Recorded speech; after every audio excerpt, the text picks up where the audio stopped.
여러분이 알고 있는 역사는 거대한 빙산의 일각에 불과하고 그 표면 아래에는 시간만큼이나 깊은 신비의 심연이 펼쳐져 있는 우주를 상상해 보세요. 저희 영상은 종종 아주 먼 옛날 존재했을지도 모를 고도로 발전된 문명의 흥미로운 가능성을 탐구합니다. 그 문명의 유산은 거의 사라진 듯 보이죠. 그 문명은 전 세계에 놀라운 흔적들을 남겼지만 학자들의 눈에는 너무 충격적으로 보여서 거의 완전히 무시되고 있습니다. 오늘은 여러분을 군웅파당의 중심부로 안내해 세계에서 가장 오래된 피라미드와 우리의 역사 기원에 대해 알고 있던 모든 것을 뒤바꿔 놓은 발견의 이야기를 들려드리겠습니다. 이 놀라운 발견은 과학계에서 필연적으로 활발한 논쟁을 불러일으켰습니다.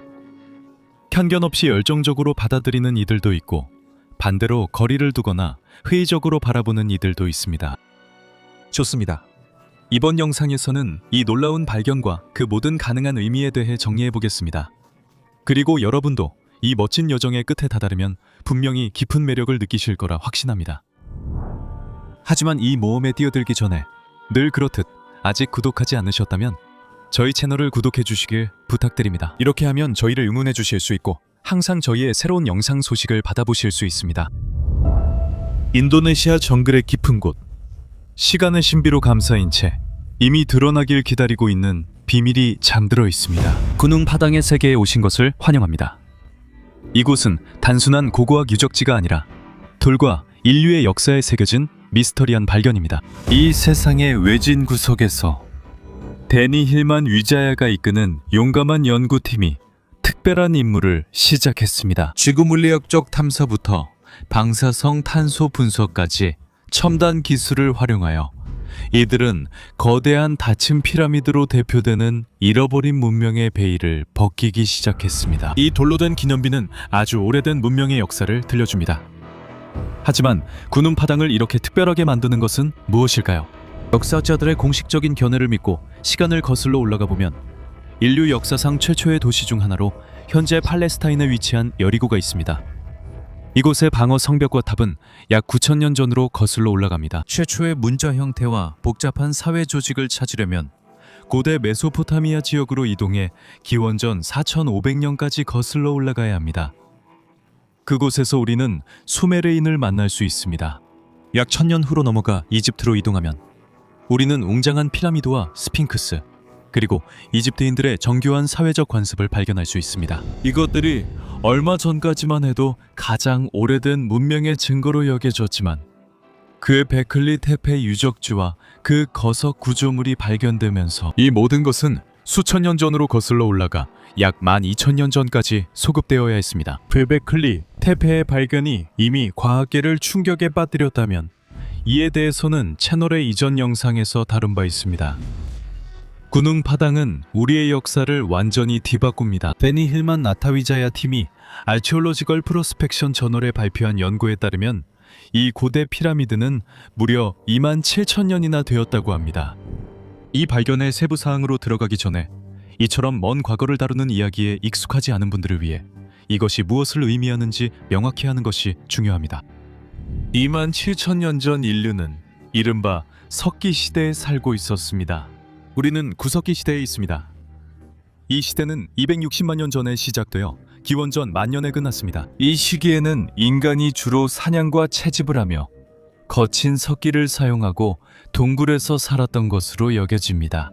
따라서 이 시기에는 공식적인 기록에 따르면 복잡한 구조물을 지을 수 있는 인간을 상상하기 어렵습니다. 왜냐하면 그들은 그런 구조물을 만들 수 있는 도구뿐만 아니라 지식도 없었기 때문에 그런 것을 상상하는 것조차 불가능했기 때문입니다. 하지만 이 모든 것은 군웅파당 피라미드의 발견으로 완전히 뒤바뀌게 됩니다. 지금까지 공식적으로 가장 오래된 피라미드는 이집트 사카라의 네크로폴리스에 있는 조세르 피라미드로 여겨졌으며 약 4,600년 전에 지어졌습니다. 우리 영상을 계속 시청해 오신 분들은 이 고고학 유적지 역시 역사의 깊은 곳에 숨겨진 많은 미스터리를 품고 있다는 것을 잘 아실 겁니다. 하지만 이것은 군웅파당에 숨겨진 모든 것에 비하면 아무것도 아닙니다. 그곳에는 사카라 고고학 유적지보다 무려 22,000년이나 앞선 유물이 있다고 합니다. 즉, 우리는 선사시대에 만들어진 건축물에 대해 이야기하고 있는 것입니다.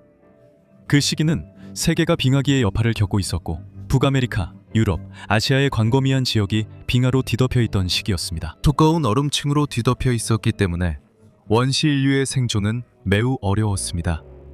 그래서 세계가 얼음으로 뒤덮여 있던 그 시기에 인도네시아의 한 섬에서는 인류 역사상 가장 놀라운 작품 중 하나가 세워졌습니다.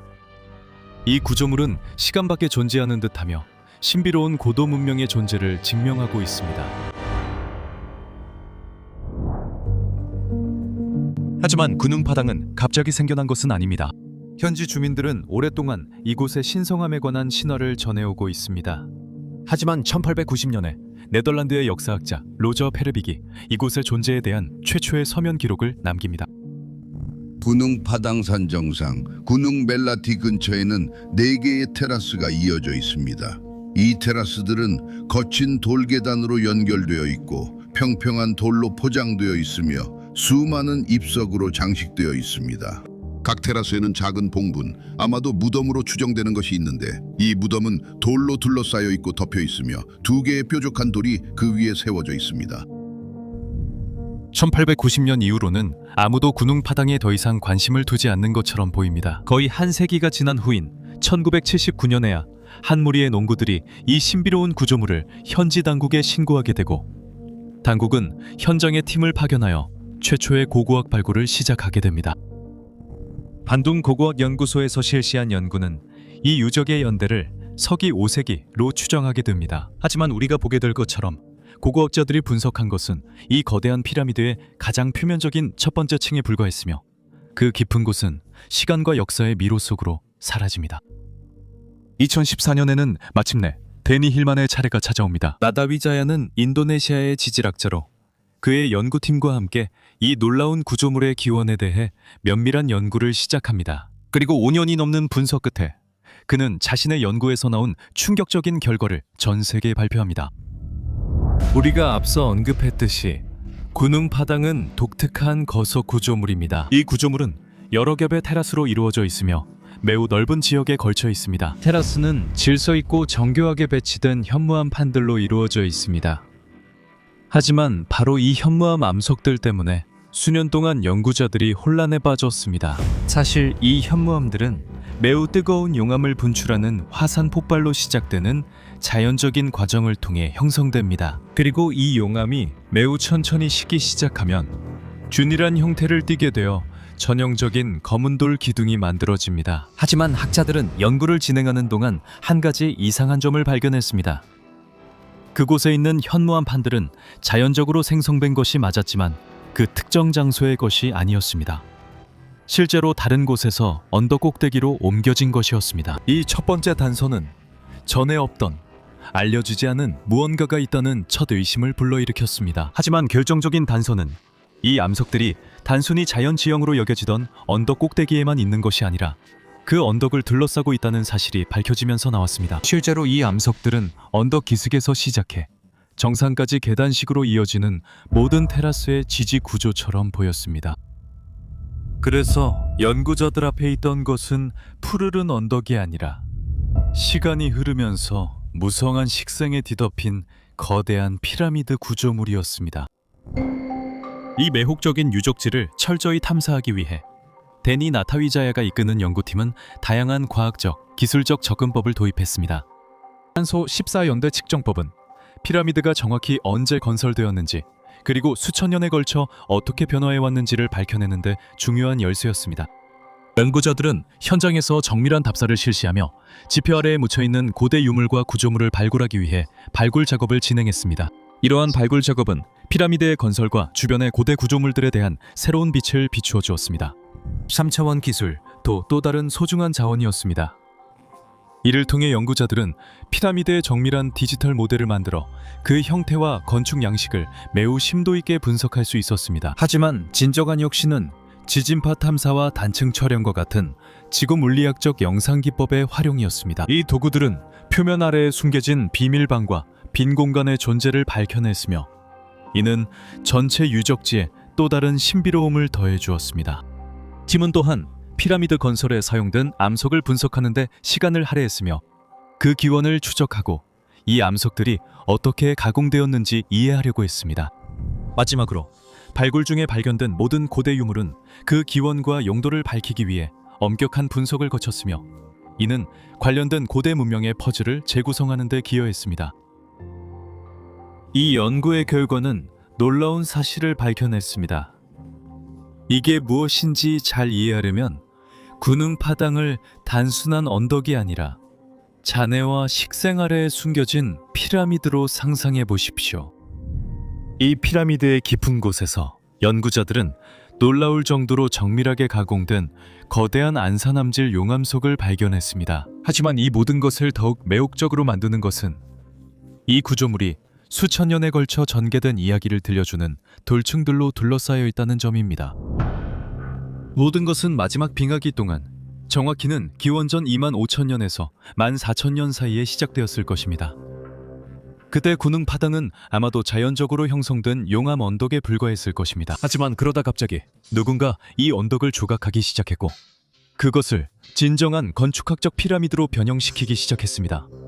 이 첫 번째 단계 이후 언덕은 수천 년 동안 방치되어 세월의 풍화작용을 겪었을 것입니다. 하지만 그 후 기원전 7,000년경 누군가가 일부를 흙과 돌로 의도적으로 매장하기로 결정했을 것입니다. 약 1000년 후 기원전 6,000년에서 5,000년 사이에 또 다른 건설자가 이곳에 도착해 새로운 구조물을 추가했을 것입니다. 그리고 마침내 기원전 2000년경에 세 번째 건설자가 마지막 구조물을 추가하며 이 작업을 완성했을 것입니다. 하지만 정말 흥미로운 점은 마지막 구조물을 건설하는 동안 이전에 지어진 구조물이 놀라울 정도로 온전하게 그리고 잘 보존된 상태로 남아 있었다는 것입니다. 하지만 그 후 이상한 일이 일어났습니다. 이 마지막에서 두 번째 구조물이 마지막 구조물 아래에 묻히게 된 것입니다. 마치 누군가가 그 진짜 목적을 숨기려는 것처럼 혹은 세월의 무관심으로부터 그것을 보존하려는 것처럼 말이죠. 기억하신다면 이런 고대 구조물을 일부러 묻어버리는 신비로운 행동은 이미 gö베클리 테페에서도 본 적이 있습니다. 그곳에서도 아무런 명백한 이유 없이 유적지가 의도적으로 매장된 것을 확인했었죠. 정리하자면 군웅파당 피라미드는 마치 마트리오시카 인형처럼 그 안에 더 오래된 피라미드 구조물을 품고 있는 것처럼 보입니다. 연구팀이 현장에서 실시한 분석에 따르면 이곳의 연대는 약 22,000년 전부터 기원전 2000년까지 이어집니다. 이 모든 것은 당연히 놀라운 질문들을 불러일으킵니다. 왜냐하면 이는 고도의 기술을 가진 문명이 우리가 생각했던 것보다 수천 년이나 더 일찍 존재했다는 것을 의미하기 때문입니다. 그래서 우리는 이런 의문을 가질 수밖에 없습니다. 그 시기에 그 지역에 살았던 사람들은 누구였을까요? 현재로서는 확실한 답이 없지만 함께 생각해 봅시다. 우리가 알고 있듯이 마지막 빙하기는 약 11만 년 전에 시작되었습니다. 군웅파당 피라미드의 첫 번째 층 건설은 22,000년 전에 시작된 것으로 보이는데, 즉 빙하기 한가운데였습니다. 그 당시에는 우리가 말했듯이 지구의 대부분이 두꺼운 얼음으로 덮여 있었고 사람들은 주로 동굴과 굴에서 살고 있었습니다. 그리고 그들은 주로 매머드나 털코뿔소 같은 포유류 사냥에 몰두하고 있었습니다. 그러니까 만약 우리가 그 당시 지구에 살던 유일한 인류가 이들이었다고 생각한다면 이들이 군웅파당 같은 구조물을 만들었다는 것은 불가능합니다. 하지만 정말로 더 발전된 문명이 존재하지 않았다고 확신할 수 있을까요? 만약 우리가 지구에 우리가 생각하는 것보다 더 발전된 문명이 존재했다고 가정한다면 왜 그 문명은 우리 행성에 더 뚜렷한 흔적을 남기지 않았을까요? 무엇보다도 우리 채널을 구독하는 분들은 고대 문명의 존재를 암시하는 반서들이 지구 곳곳에 존재한다는 것을 알고 있습니다. 하지만 잠시 이 논쟁은 제쳐두고 다른 관점에서 상황을 분석해 봅시다. 22,000년 전 빙하기 한가운데에 있었던 우리 지구는 지금과는 매우 다른 모습을 하고 있었습니다. 지표면 대부분이 얼음에 덮였고 바다도 지금보다 120m 더 얕았습니다. 또한 육지 면적이 현재보다 약 12% 더 넓었을 것으로 추정됩니다. 이 점에 더해 오늘날 그리고 과거에도 다르지 않았을 것으로 보이는데 거의 절반에 가까운 인구가 해안가 근처에 살고 있습니다. 그리고 이 해안가에는 뉴욕, 도쿄, 런던, 상하이, 뭄바이, 리우데자네이루 등과 같은 세계에서 가장 큰 도시들이 자리 잡고 있습니다. 따라서 오늘날 우리가 빙하기 동안 번영했던 고대 문명의 흔적을 찾고자 한다면 해수면 상승으로 인해 고대 해안선이 수킬로미터나 바닷속에 잠겼기 때문에 그 유적을 바다 깊은 곳에서 찾아야 할 것입니다. 심해에 관해서는 또 한 가지 생각해 볼 점이 있습니다. 실제로 우리는 바다 표면 아래에 무엇이 숨겨져 있는지 거의 알지 못합니다. 놀랍게도 우리는 해저보다 달의 표면을 더 잘 알고 있습니다. 해저 대부분은 아직 조사되지 않았습니다. Totalmente inesplorate. Quindi 고대의 증거들이 심해의 깊은 곳에 잠들어 있을 가능성을 결코 배제할 수 없으며 우리는 그 존재조차 모르고 있습니다. 여기에 마지막으로 한 가지를 더 생각해 봅시다. 마지막 빙하기의 끝과 그에 따른 해빙은 과거에 상상했던 것처럼 점진적으로 일어난 것이 아니라 훨씬 더 갑작스럽고 격렬하게 일어났을 가능성이 높습니다. 이로 인해 갑작스럽고 엄청난 대지의 파괴가 일어났을 수 있습니다. 이 마지막 이론이 과학계에서 점점 더 많은 지지를 받고 있습니다. 과거 문화에 존재하는 신화를 연구한 사람이라면 이 사건이 우리가 상상하는 것보다 훨씬 덜 가설적이라는 것을 알고 있습니다. 오히려 이 사건은 고대 문헌과 전 세계 거의 모든 문화의 구전 이야기 속에 등장합니다. 기독교인들에게는 노아의 대홍수, 수메르인들에게는 지우수드라 신화, 마야인들에게는 크무카네의 대홍수, 중국인들에게는 디군과 위의 이야기, 힌두교인들에게는 마누의 대홍수가 있습니다. 결과는 이제 우리는 스스로에게 물어야 합니다. 군음파당의 고대 건축가들은 그들의 피라미드가 견뎌야 할 모든 격변을 알고 있었습니다. 그들은 미래 세대에게 반드시 전해야 한다고 생각한 메시지의 마지막 증인이었습니다. 현재로서는 답이 없지만 라타위자야 연구팀이 발견한 것은 더 깊이 조사하고 탐구할 가치가 있습니다. 군음파당에는 아직도 밝혀야 할 것이 많습니다. 피라미드 깊숙한 곳에서 발견된 비밀방들처럼 말이죠. 이 방들은 또한 수년에 걸쳐 전 세계의 피라미드 구조물을 세운 모든 문화에서 공통적으로 볼 수 있는 건축 방식을 떠올리게 합니다. 그래서 저희의 바람은 이 유적지가 열린 마음으로 연구되어 선입견이나 고정관념이 이 놀라운 장소의 진실을 왜곡하지 않기를 바라는 것입니다. 좋습니다. 이제 여러분의 의견과 제안을 듣고 싶습니다. 여러분의 생각을 댓글로 남겨주세요. 곧 이 주제로 다시 찾아오겠습니다. 영상이 좋으셨다면 채널 구독과 응원 부탁드립니다. 다음 이야기에서 만나요.